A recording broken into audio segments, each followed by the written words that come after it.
आप सुन रहे हैं रेडियो टशन, जो छू ले आपका मन।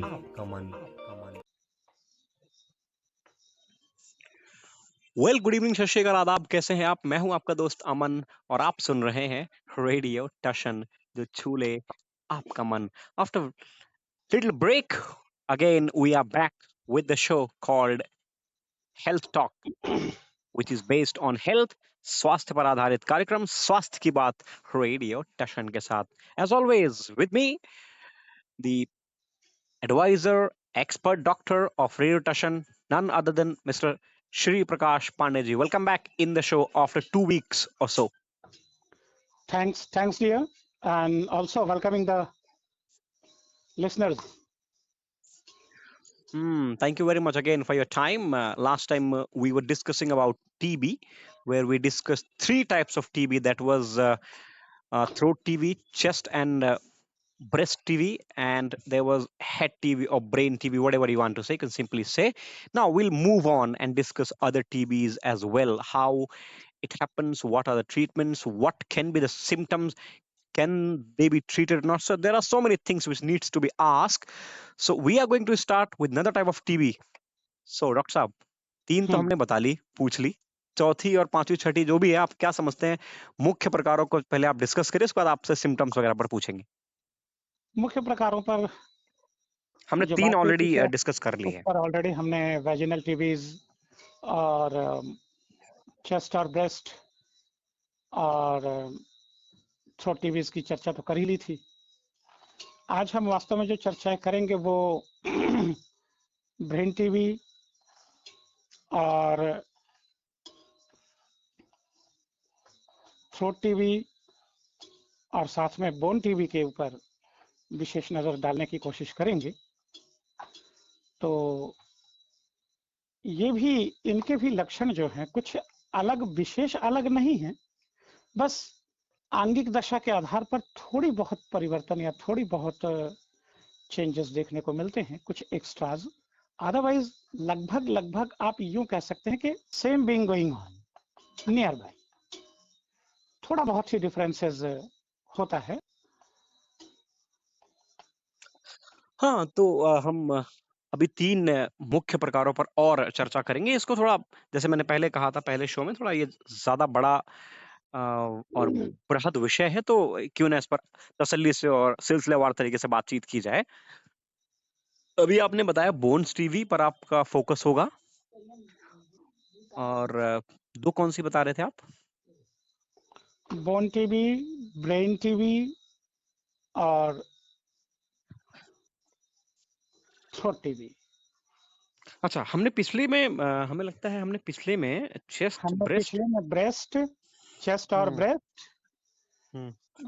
हाँ, ब्रेस्ट, चेस्ट और ब्रेस्ट, वेजाइनल, थ्रोट, इनकी चर्चा वास्तव में हमने कर ली है। तो ब्रेन टीबी, बोन टीबी और एक कोई भी लिया जा सकेगा। चलिए, वो बात का विषय है। तो अच्छा, थोड़ा पिछले चर्चा से शुरू करूंगा। थोड़ा भूमिका जरूरी होती है दर्शकों को समझने के लिए कि असल में बात हो क्या रही थी पिछले शो में। अगर किसी ने मिस किया है तो वो पिछला शो जाकर देख सकते हैं। 27 मिनट के आसपास का वो शो है। वजाइनल टीबी वगैरह पर हम लोग, टीबी वगैरह पर, एक तो बड़ा मुश्किल ना, टीवी और टीवी में डिफरेंशिएट जो है ना, हम लोग आम बोलचाल में टीवी टीवी करते रहते हैं और वही निकलता है बाय द वे, बट है टीबी। वो एक हैबिट सी जनरली बन चुकी है। अदरवाइज ये है टी फॉर टांगा and B for ball, cricket's ball. Right. So TB. TB, correct. Tuberculosis. Right. So these were the things which we were discussing. तो हाँ, वजाइनल टीबी पर हम बात कर रहे थे। लास्ट टाइम हमने इसी पर शो को रोक रखा था कि आगे इनका ट्रीटमेंट है, नहीं है, या फिर क्या कैसे हो सकता है। तो ऐसी सिचुएशन में ये बताइए, अगर मान लीजिए 2 पार्टनर्स हैं और दोनों में से किसी एक को कोई एक टीबी है, चाहे वो वजाइनल हो चाहे वो पेनाइल हो, ठीक है। यहाँ गुप्त अंगों की टीबी के बारे में बातचीत हो रही है, जो दर्शक थोड़ा सा ना समझ पा रहे हो, और खुलकर बातचीत करना डॉक्टर के साथ बड़ा जरूरी हो जाता है ताकि आप ठीक से समझ पाए। तो अगर दोनों में से किसी एक पार्टनर को भी कोई एक प्रकार की टीबी है, तो अगर वो पार्टनर हैं तो ऑब्वियस सी बात है रिलेशनशिप में जाएंगे, सेक्सुअल श्योर एक्टिविटीज में जाएंगे जरूर, है ना। श्योर। आजकल के जमाने में तो बड़ा आम है ये। भारत हम हम्म। जैसा पहले बोलते आए हैं, वेस्टर्न कल्चर्स को फॉलो करता आ रहा है, तो ये हाँ सब हाँ बड़ी हाँ। आम चीजें हो गई हैं। बॉयफ्रेंड गर्लफ्रेंड भी प्रायः इस तरह के रिलेशन डेवलप कर ही लेते हैं। जो नहीं करते वो बुरा ना माने, जो करते हैं वो अपने आप को समझ सकते हैं। खैर थोड़ा आगे बढ़ते हैं। तो क्या अगर ऐसी स्थिति हो या ऐसी दशा हो तो दोनों में से किसी एक को उसका इन्फेक्शन हो सकता है? Is it a disease of infected, मतलब जो छुआछूत है या फिर ये वो तमाम चीजें होती है, उससे कोई प्रभाव है इन पर? छुआछूत का मतलब ये है कि सेक्स का मैटर ही बिना छुए नहीं हो सकता, पहली बात तो ये है। और दूसरी बात ये है कि टीबी इन्फेक्शनों के माध्यम से फैलती है। If infected parts of body being touched to someone other else, तो श्योर है कि वो फैलने की संभावना है। और दूसरी बात, मान लीजिए बॉडी ना टच हो, बट उस पर इस्तेमाल किया गया कोई भी चीज, कपड़ा से लेकर के, पैड से लेकर के, तौलिया, गमछा, नहाते धोते आदि XYZ, तो संभावनाएं हैं, क्योंकि वायरस उनके राउंड क्लॉक घूमता रहता है। ठीक है, पहला तो ये जो अदृश्य बातें हैं उस पर आधारित बात मैंने कही। अब जहां तक रिलेशन की बात है, तो जी देखिए, दो बातें मैं यहां कहना चाहूंगा कि पहली बात तो ये है कि ऐसे लोगों को, अगर वास्तव में हम एक दूसरे को अपना पार्टनर या अपना जीवन साथी समझते हैं, तो अपनी सेवा के लिए अगले को, सामने वाले को स्वस्थ रखना आवश्यक है। इसलिए ऐसा प्रयास ना ही करें तो अच्छा है। दूसरी बात, अगर आवश्यकता पड़ती भी है तो केवल चाइल्ड क्रिएशन के नजरिए से इसका इस्तेमाल किया जाए, और वो भी डॉक्टर्स की देख रेख में। ऐसे नहीं कि बस हमने केवल अपने स्वार्थ पूरे करने हैं। ये ध्यान रहे कि इस स्वार्थ के आड़ में आपका छुपा हुआ रोग आपको ले डूबेगा। और तीसरी जो सबसे बड़ी महत्वपूर्ण जो बात है, ऐसा कहने का कारण क्या है, इस निवेदन का कारण क्या है लिसनर्स के समक्ष, अगर हम ये बात करें तो देखिए, जिसकी टीबी है, सेक्स के दौरान, विशेषतः अगर पुरुषों की बात करें, तो पुरुषों का कुछ बचता नहीं और स्त्रियों का कुछ जाता नहीं। She has been naturalized in plans that she must have to bleed every month. That's must. But the males can't bleed every month. पहली बात तो ये हमें जानना जरूरी कि हमारी जो सेमेनिक जो पावर्स हैं, जो हमारे स्पर्म्स हैं या जो लिक्विड्स हैं स्पर्म्स में के साथ साथ आने वाले, ये 40 दिन में केवल 20 ml बनते हैं और कुछ ही मिनट्स में 50 से 70 ml तक बह जाते हैं। ऐसी दशा में तो आपको टीबी ने तो वैसे ही कमजोर कर रखा है। दूसरी बात कि आप इन कारणों से भी और कमजोर होते जा रहे हैं, क्योंकि आपके शरीर का जो वास्तविक तत्व है, जिसने आपकी बॉडी का संचालन करना होता है, जिसने आपको शक्ति, स्फूर्ति, क्षमता, रोग प्रतिरोधक क्षमताएं प्रदान करनी होती है, वही आपका लॉस होता है इस दौरान। ठीक है, ये लॉस चाहे व्यक्ति स्वस्थ हो या विद फुल ऑफ डिजीज हो, ये लॉस होना ही होना है मेल्स के लिए। तो मेल्स को ये प्रयास करना चाहिए कि अगर वो स्वयं टीबी से आक्रांत है या उसके साथी आक्रांत है, तो वो प्रयास करे कि केवल और केवल सेक्स एक गर्जवश, यानी जस्ट फॉर चाइल्ड क्रिएशन ही करे तो अच्छा है। और वो भी डॉक्टर्स के साथ सलाह करके करे, ताकि वो टाइम टू टाइम आपको डायग्नोज कर सके, आपको वो मेडिसिन दे सकें जिससे इसे प्रभावहीन किया जा सके, कम से कम नई पीढ़ी में ना जाए इसका, या जाए भी तो कम से कम चांसेस हों, या कम से कम दूर तलक बचाव हो सके, कई पीढ़ियों का बचाव हो सके। तो ये अगर हम कर लेते हैं तो आने वाली पीढ़ी कम से कम सुखी जीवन जी सकेगी। दूसरी बात यह है कि अगर दोनों में से एक भी टीबी का पेशेंट है तो उसके लिए तो नुकसान है ही है, लेकिन जिसको नहीं है वो भी दिक्कत में पड़ सकता है। हालांकि अपवाद स्वरूप बहुत से लोगों पर कोई प्रभाव नहीं भी पड़ता कई बार, लेकिन नहीं पड़ेगा इसकी गारंटी भी आप नहीं ले सकते। अगर साथी पर नहीं प्रभाव पड़ा तो आपके बच्चे पर जरूर इसका प्रभाव पड़ जाएगा। मतलब इतना तो सुनने के बाद इतना समझ में आया, माफी चाहूंगा आपको रोक रहा हूँ, समझ में आया कि ये क्या जेनेटिक बीमारी हम इसको कह सकते हैं, जो पीढ़ी हाँ, दर पीढ़ी चलती रहती है? डेफिनेटली टीबी ही नहीं, बहुत सारी ऐसी बीमारियां हैं टीबी के साथ साथ। टीबी है, कैंसर है, आम, और भी बहुत सारी गाउट्स हैं जिनको हम जोड़ों गांठों का दर्द कहते हैं। ये कई चीजें ऐसी हैं कि जो जेनेटिक होती हैं। ये आप में है या हम में है, तो मान लीजिए हमारे बेटे को नहीं हुआ, लेकिन पोता या पोती में से किसी एक को, या उनके पोता या पोती में से किसी एक को, यानी तीसरी से सातवीं पीढ़ी तक ये किसी में भी ट्रांसमिट हो सकता है। इससे इनकार नहीं किया जा सकता।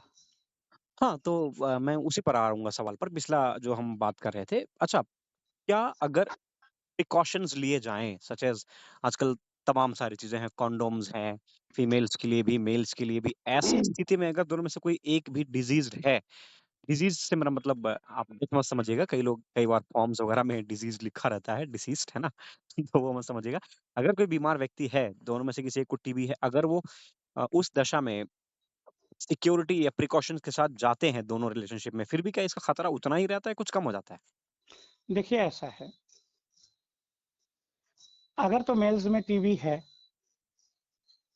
या नहीं है, सबसे बड़ा नुकसान मेल्स का ही होता है। मैं आपको बता दूं, मेल्स में अगर टीबी है, फिर तो आप कॉन्डम हो या जिसका भी आप इस्तेमाल करते हैं, वो इस्तेमाल करना या ना करना बेफजूल है। क्यों? क्योंकि देखिए, आप अपने साथी को तो बचा लिए, लेकिन आपका जो नुकसान हो रहा है, आपका जो लॉस हो रहा है, जो आपके सेमेनिक पावर का लॉस हो रहा है, क्या उसको आप बचा पाए? वास्तव में नहीं बचा पाए। दूसरी बात, कॉन्डम्स के अलावा और तो कोई भी ऐसा प्रिकॉशन मुझे नहीं दिखाई पड़ता कि जो आपको सीधे ब्लड संपर्क में आने से रोके। एकमात्र इशारा है। ऐसी दशा में आपने अपने साथी को जरूर बचा लिए, लेकिन खुद को नहीं बचा सके। हाँ, अगर फीमेल्स में है और मेल्स प्रिकॉशन का प्रयोग करते हैं, तो वो स्वयं को भी बचा सकते हैं, अपने साथी को भी बचा सकते हैं। लेकिन अगर मेल्स में है, तो फिर ये बच करके भी ना बचने के ही समान हुआ। साथी को तो बचा लिए, बट खुद को नहीं बचा पाए, because you are losing your seminal powers, and due to losing this you are not so safe. क्योंकि एक तरफ टीबी आपको चाट रही है, और दूसरी तरफ आपका रोग प्रतिरोधक क्षमता आपने जो है, माना कि साथी में नहीं, बट कंडोम्स में तो अवश्य ही आपने लॉस कर दिए, बहा दिए। तो इस नजरिए से अगर हम देखें, विचार करें, तो किसी भी दृष्टि से ये सेफ नहीं है। चलिए, खैर हमने इस पर बहुत ठीक-ठाक चर्चा कर ली, आगे बढ़ते हैं। बोन्स टीबी की बात हम कर रहे थे थोड़ी देर पहले। बोन्स टीबी दरअसल ये हड्डियों में होने वाली टीबी है, और ये शरीर के किसी भी भाग में हो सकती है। जितने हड्डी आपके शरीर में हैं, उनमें से किसी भी एक हड्डी को क्या ये प्रभावित कर सकती है, ऐसा मैं मान सकता हूँ? वास्तविकता ये है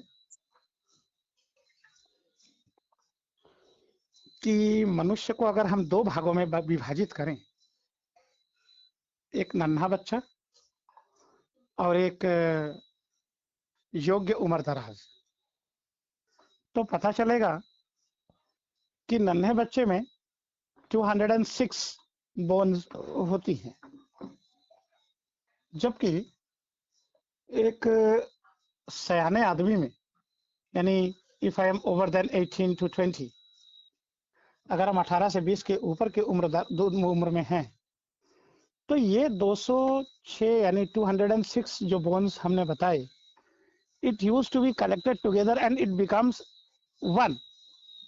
यानी वास्तविक रूप में अगर हम विचार करें, तो मनुष्य की जो स्थिति है उम्र के अनुसार, जैसे कभी 2-in-1 टेप रिकॉर्डर या 3-in-1 टेप रिकॉर्डर हुआ करता था, इसी प्रकार से इन बोन्स की जो हिसाब किताब है वो 206 in 1 है। यानी बचपन में ये हड्डियां 206 होती हैं, जैसे जैसे हम बड़े होते जाते हैं, ये जुड़ती जुड़ती जुड़ती जुड़ती एक हो जाती हैं। फिर उस एक की शाखाएं, पत्तियां, इनको समझा जाए। ऐसी दशा में आपका ये प्रश्न वास्तव में बहुत ही महत्वपूर्ण था, या है, क्योंकि प्रश्न तो अभी आपका है। ये बहुत ही महत्वपूर्ण समझना है कि वास्तव में होता क्या है कि किसी भी पार्ट में है, तो निस्संदेह वो उसके साथ के लगे पार्ट को अवश्य ही डैमेज कर सकती है। लेकिन आमतौर पे अगर हम समय रहते इसका ध्यान कर ले तो केवल जिसको डैमेज कर रही है उसी को ही डैमेज करती है, अन्य पर उसका प्रभाव नहीं पड़ने देती। वैसे तो अगर सही मायने में हम प्रिकॉशंस ले, सही मायने में अगर हम एडवाइजेस के अनुसार दवाइयां लें तो वो किसी भी पार्ट को नष्ट नहीं कर पाती। हाँ, यह है कि जितना नष्ट हो गया वो रिकवरी भी नहीं हो पाती।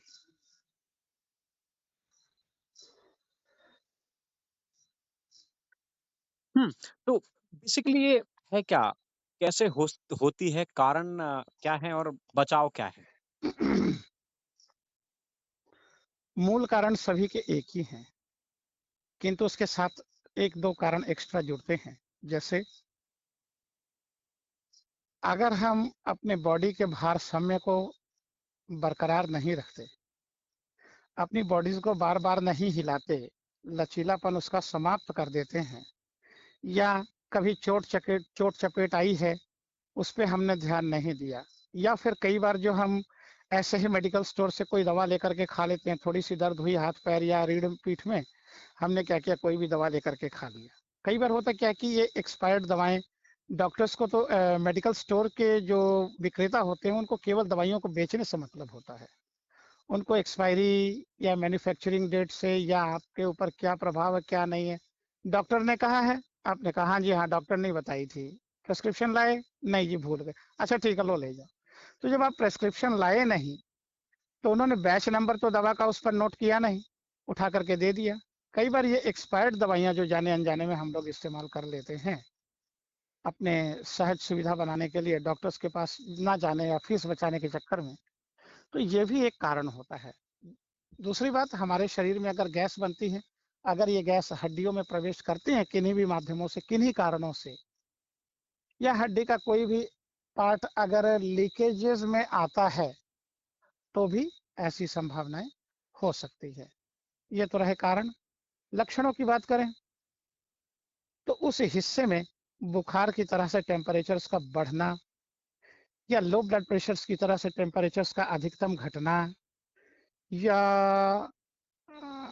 अधिकाधिक दर्द होना, जब तक हमने दवाई खाई तब तक राहत में है, दवाई छोड़ दी, राहत जो है खत्म हो गई। तो इस तरीके का जो बिहेवियर है, या कभी कभी बिना मतलब ही ब्लीडिंग्स हो जाना, स्वतः कोई गांठ बन गई और ब्लीडिंग्स शुरू हो गई, या स्वतः कहीं से विदाउट हैविंग एनी होल, स्वतः होल क्रिएट हो गया और ब्लीडिंग होना शुरू हो गया, या फिर उस इलाके के ऊपर की चमड़ी का रंग बदलना जिससे ये पता लग रहा हो क्लियर कि यहाँ से कोई छेद हो रहा है, या फिर कोई कीट पतंगी कोई सेप्टिक या वायरटिक या फंगस इन्फेक्शन दिखाई दे रहा है, कुछ कुछ ऐसे लक्षण अगर दिखें तो हमें मान लेना चाहिए कि टीबी, बोन टीबी है।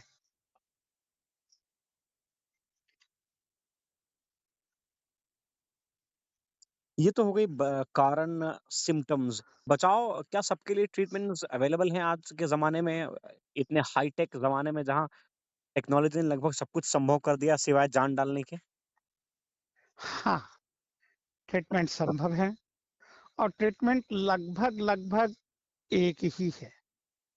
फर्क केवल इतना है कि बोन टीबी के लिए हमें देखना होगा कि बोन टीबी है, but in which part of the bone और in which part of our body has it been transmitted. ये देख करके कुछ दवाइयों का फेरबदल करना अनिवार्य होता है। हमें लगता है टीबी पर हमने बहुत अच्छी चर्चा कर ली, 2 एपिसोड्स बना डाले हमने टीबी पर बातों ही बातों में। लंग्स टीबी वगैरह भी आजकल बड़ी ज़्यादा चर्चा में है, कई लोगों को ये समस्याएँ आई हैं। फेफड़ों में पानी वगैरह भर जाना भी टीबी का कोई लक्षण होता है या फिर कुछ और है? जी, हो सकता है। हो सकता है से भाव, टीबी के लक्षणों में से एक लक्षण यह भी है, लंग्स में पानी भर जाना या बार बार सिकुड़न आ जाना। हुँ, हुँ। वास्तव में हम लोग जिसे कहते हैं दमा या अस्थमा, हुँ, हुँ। ये भी अगर हम देखें तो टीबी के ही प्रकारों में से एक लघु प्रकार में आता है। हुँ, हुँ।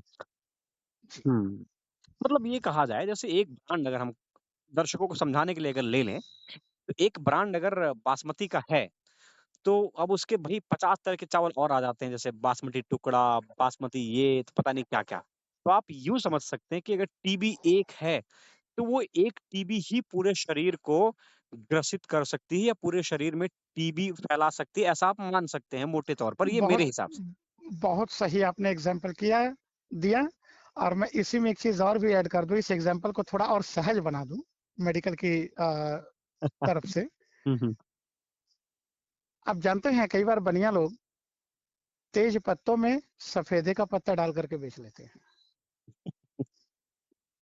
या यूं कह लें कि बासमती चावल अति सुगंधित है, तो पूरी खीर बासमती की नहीं बनती। नहीं, ये भूल धारणा है लोगों की। आप उतना बासमती चावल खा ही नहीं सकते। तो क्या होता है कि अगर पतीला भर चावल है, तो उसमें ज्यादा से ज्यादा 1-1.5 मुट्ठा ही जो है बासमती चावल होता है। तो आप समझ सकते हैं कि बासमती चावल का सुगंध सभी चावलों ने धारण किया। इसी प्रकार से टीबी का भी ये सिलसिला सेम लाइक कहने से इनकार नहीं किया जा सकता। देखो भाई, मेरे उदाहरण थोड़े टेढ़े-मेढ़े होते हैं, कहीं-कहीं से उठा के लाता हूँ मैं, जो ज़ुबान पे आता है बोल देता हूँ। नहीं नहीं, जायज भी हैं।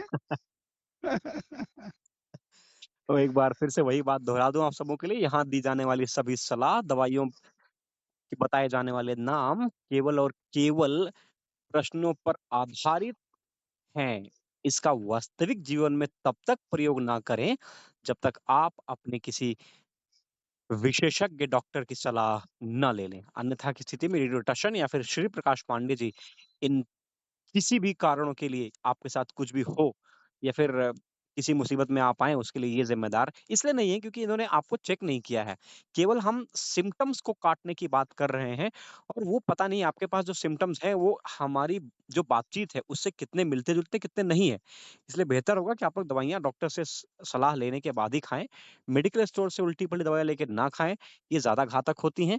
तो टीबी से बचाव संभव है और टीबी मुक्त भारत बनाने की मुहिम लगातार भारत सरकार के द्वारा जारी है, उसमें आप लोग भी सहयोग कर सकते हैं। हाँ हाँ। भाई, आपके सहयोग पूर्ण रूपेण आमंत्रित है। और हमारी प्रार्थना है कि जब इसका इलाज है तो आप कतराए नहीं और हमसे जी भर करके अपने मन की बातों को शेयर करेंगे, तो हम अवश्य इस पर विजय पाने की पूर्ण आश्वासन आपको देते हैं। और एक बड़ी बात और जो लोग छुआ-छूत मानते हैं टीबी को, इस तरह से पेशेंट के साथ आपको व्यवहार नहीं करना चाहिए। कम से कम वो वैसे ही मानसिक तौर पर बड़ा कमज़ोर होता है और मैं जिस समझता हूँ कि ऐसे लोग बड़े मूर्ख होते हैं। उन्हें सबसे पहले अपने आप को उस पेशेंट की जगह पर रख करके देखें कि अगर उन्हें हो जाए तो क्या होगा। हाँ, बिल्कुल, क्योंकि आपके ऐसी परिवार का एक दशा में हिस्सा है। हुँ, हुँ। टीवी साथ बैठने से, उनके कपड़े पहनने से या एक ही थाली में खाने से कभी भी किसी को टीबी नहीं होता। ये होता है हवाओं के माध्यम से या किन्हीं माध्यम से उनके बलगम या उनके शरीर से निकलने वाले ब्लड या किन्हीं कारणों से उनसे उन्होंने अगर उल्टी पल्टी की है या लेटरिंग है या यूरिन्स हैं, इनके सीधे संपर्क में आने से ऐसी संभावनाएं हो सकती हैं। किंतु वैसे साथ में बैठने, हाथ हाथ पकड़ने, बातचीत करने, गोद में लेकर के सोने आदि के कारण से टीबी की कोई संभावना नहीं है। इसको मैं सिरे से खारिज करता हूं। और इस विषय पर अगर मुझे हाई कोर्ट या सुप्रीम कोर्ट ऑफ इंडिया भी तलब करे तो मैं खड़े होकर के वहां पर इसका परीक्षण करने और करवाने को तैयार हूँ। ये बहुत बड़ी बात है, तो आप लिसनर्स इस बात को समझें कि छुआ-छूत की बीमारी नहीं है। हाँ, अगर है भी तो हालाँकि इससे इनकार नहीं किया जा सकता, लेकिन हाँ, इस लेवल तक की नहीं कि आप उसको टच ना करें, उससे बातचीत ना करें, उसके सामने खड़े ना हों। कोशिश करें कि प्रिकॉशंस लें, प्रिकॉशंस लेने का मतलब ये नहीं कि उसके बर्तन में आप खाना ना खाएँ। ये बड़ा खराब लगता है उस पेशेंट को क्योंकि उसकी मानसिक दशा वैसे ही कमज़ोर होती है और उसके बाद भाई अगर वो पेशेंट आपके ही परिवार का सदस्य होता है। बिल्कुल। हो सकता है वो आपके पिता हो, आपके ससुर हो, सास हो, माता हो, भाई बहन, देवर जेठ आदि कोई भी XYZ हो सकता है। हुँ, हुँ। उनसे सहानुभूति रखना, उनका सपोर्ट करना। एक बात मैं बड़ा महत्वपूर्ण आज कहना चाहूंगा, टीबी ही नहीं, कोई भी बीमारी हो, कोई भी पेशेंट हो, किसी भी डिजीज का से पीड़ित हो वो, अगर आप उसे कहते हैं, अगर डॉक्टर या उसके परिवार के लोग सपोर्ट नहीं करते या ये कहते कि बस यार तुम्हारी उम्र तो थोड़ी है। निस्संदेह अगर वो रोगहीन भी होगा, निरोगित भी हो, तो भी वो चिंता के कारण कुछ ही दिनों में मर जाएगा। लेकिन अगर मरने के कगार पर है और अगर आप ये कहते, कौन कहता है यार, डॉक्टर ने ऐसे मुझे बताया था और कुछ नहीं, तुम अब ठीक हो, बस खाली तुम्हारे मन की दुर्बलता है, यही से त्याग दो, तो वो पेशेंट दवा के बिना भी 50% निरोगित हो जाता है। एक साहस के कारण से एक अनोखे धैर्य की प्राप्ति होती है उसे। तो ये बहुत विशेष बात है किसी भी पेशेंट्स के लिए। ये बड़ी ज़रूरी बातें आपने बताई, इसके लिए बहुत शुक्रिया आपका। दर्शकों को ये बातें समझ में आई, इसलिए हम बहुत सिंपल, सरल भाषा में चीज़ों को रखने का प्रयास करते हैं। उसमें कई बार अगर कोई त्रुटियाँ हो जाएँ, तो मैं उम्मीद करता हूँ उसको नज़रअंदाज करेंगे और केवल अपने काम की बातें यहाँ से उठाने की कोशिश करेंगे। क्योंकि कई बातें ऐसी भी हैं हम लोग जो ऐसे ही कर लेते हैं एग्ज़ाम्पल्स वग़ैरह देने के लिए, तो उस पर आप लोग कोई टिप्पणी ना करें। हाँ, कोई सवाल हो, कोई डाउट हो ज़रूर पूछें, हम पूरी कोशिश करेंगे आपके कमेंट्स को शामिल करें। जल्दी ही ये फ़ोन इन प्रोग्राम भी होगा, बस कुछ अभी तकनीकी समस्याओं के साथ हमें दो-चार होना पड़ रहा है, इसलिए हम फ़ोन इन प्रोग्राम कर नहीं पा रहे। जैसे ही समस्या समाधान होगी या समस्या का निराकरण होगा, हम फ़ोन इन कार्यक्रम के साथ आपके साथ होंगे। फिलहाल डॉक्टर साहब, आपने अपना बहुत कीमती समय दिया हमें, हमारे दर्शकों को। इसके लिए आपका बहुत-बहुत शुक्रिया। आगे फिर आपसे मुलाकात इसी शो के माध्यम से होती रहेगी। जी, thank God, thanks a lot of you too, and even thanking my honorable listeners for whom we are doing so.